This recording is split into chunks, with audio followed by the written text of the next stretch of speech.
Hi friends, ഇനി ഞാൻ നിങ്ങളുമായിട്ട് ഷെയർ ചെയ്യുന്നത് നമുക്ക് ചക്ക കൊണ്ട് ഉണ്ടാക്കാൻ പറ്റുന്ന നല്ല ടേസ്റ്റി ആയിട്ടുള്ളൊരു വിഭവത്തിൻ്റെ റെസിപ്പിയാണ് കേട്ടോ.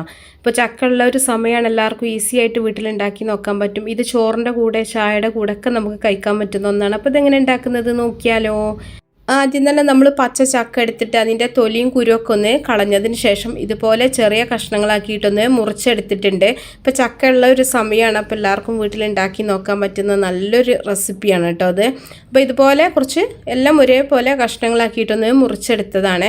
ഇനി ഇതിലേക്ക് നമ്മൾ ഇഞ്ചി വെളുത്തുള്ളി ചതച്ചതാണ് ചേർക്കുന്നത്. ഞാനിതിൻ്റെ അളവ് പറയണില്ല കേട്ടോ, ചക്കയുടെ അളവ് പറയാത്ത കാരണമാണ്. ചക്ക ഒരു ചെറിയ കഷ്ണമാണ് എടുത്തിട്ടുള്ളത്. ഇനി ഇതിലേക്ക് ആവശ്യത്തിനുള്ള ഉപ്പ് ചേർത്ത് കൊടുക്കുക. അതുപോലെ നമ്മൾ മഞ്ഞൾപ്പൊടി, മുളക് പൊടി ഇത്രയാണ് മസാലയിൽ ചേർക്കുന്നത്.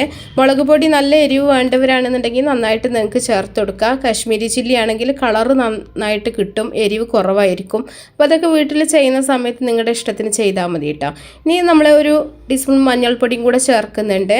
ഇനി ഇതിലേക്ക് ഗരം മസാലയാണ് ചേർക്കുന്നത്. ഒരു 1/2 ടീസ്പൂണ് മുഴുവനില്ല, ഒരു 1/4 ടീസ്പൂണിലേറെ കുറച്ച് ഞാൻ ഗരം മസാലയും കൂടി ചേർത്തിട്ടുണ്ട്. ഇനി ഇതിലേക്ക് കോൺഫ്ലോർ ആണ് ചേർക്കുന്നത്. നമ്മൾ ആ ഒരു ക്രിസ്പിനെസ്സിന് വേണ്ടിയിട്ടാണ് കോൺഫ്ലോർ ചേർക്കുന്നത് കേട്ടോ. നമ്മൾ ഫ്രൈ ചെയ്തെടുക്കുന്ന സമയത്ത് നല്ല മൊരിച്ചിൽ കിട്ടാൻ വേണ്ടിയിട്ടാണ്.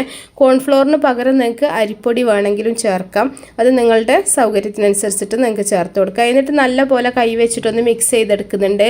ഞാൻ അതിൽ വെള്ളമൊന്നും ചേർക്കണില്ല കേട്ടോ. നമ്മൾ ഇഞ്ചി വെളുത്തുള്ളി ചതച്ച ആ ഒരു കുറഞ്ഞൊരു നനവുണ്ടാവും. ചക്കയുടെ ഇതിൽ തന്നെ നമ്മൾ വെള്ളം ചേർക്കേണ്ട ആവശ്യമില്ല. നന്നായിട്ടൊന്ന് മിക്സ് ചെയ്താൽ തന്നെ മസാലയൊക്കെ ചക്കയിൽ നന്നായിട്ട് പിടിക്കും. ഇനി ഇത് നമ്മളൊരു 10 മിനിറ്റ് ഒന്ന് മാറ്റി വെച്ചതിന് ശേഷം വേണം നമ്മളിത് ഫ്രൈ ചെയ്തെടുക്കാനായിട്ട്. വളരെ ഈസി ആയിട്ട് ഉണ്ടാക്കാൻ പറ്റുന്ന നല്ല ടേസ്റ്റി ആയിട്ടുള്ള ഒരു സ്നാക്ക് എന്ന് വേണമെങ്കിൽ പറയാം, ഇല്ലെങ്കിൽ നമുക്ക് ചോറിൻ്റെ കൂടെ കഴിക്കാൻ പറ്റുന്ന നല്ലൊരു സൈഡ് ഡിഷാണ്. ഇതിലേക്ക് നമ്മൾ കുറച്ച് കറിവേപ്പിലയും കൂടെ ചേർക്കുന്നുണ്ട്. കറിവേപ്പില ചെറുതാക്കി അരിഞ്ഞിട്ട് വേണമെങ്കിൽ നിങ്ങൾക്ക് ചേർത്ത് കൊടുക്കാം. ഇല്ലയെന്നുണ്ടെങ്കിൽ ഇഞ്ചി വെളുത്തുള്ളി ചതച്ചെടുക്കുന്ന സമയത്തും കറിവേപ്പില ചതച്ചിട്ട് അങ്ങനെ വേണമെങ്കിലും ചേർക്കാം കേട്ടോ. അതൊക്കെ നിങ്ങളുടെ ഇഷ്ടം പോലെ ചെയ്യുക. അപ്പോൾ കറിവേപ്പിലും കൂടെ ഇട്ട് കൊടുത്തിട്ടുണ്ട്.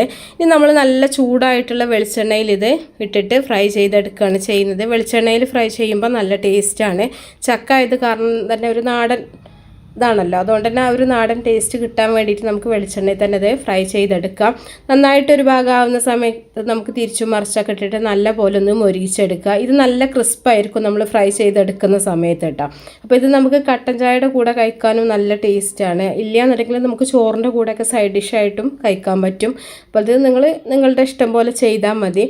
അപ്പോൾ ഒരു ഭാഗമായി വരുന്ന സമയത്ത് നമുക്കിത് തിരിച്ചിട്ടിട്ട് 2 ഭാഗവും നല്ല പോലെ ഒന്ന് മൊരിയിച്ചെടുക്കാം. അപ്പോൾ തീ കൂട്ടി വെച്ചിട്ട് തന്നെയാണ് ഞാനിത് ഫ്രൈ ആക്കി എടുക്കുന്നത്, തീ കുറച്ച് വെച്ചിട്ടല്ല കേട്ടോ. അപ്പോൾ നല്ല പോലെ മൊരിഞ്ഞ് വന്നിട്ടുണ്ട്. നമുക്ക് ഓയിലിൽ നിന്ന് ഇത് കോരി മാറ്റാം. നല്ല ടേസ്റ്റി ആയിട്ടുള്ള നല്ലൊരു ചക്ക കൊണ്ട് ഉണ്ടാക്കാൻ പറ്റുന്ന നല്ലൊരു ഡിഷാണ്.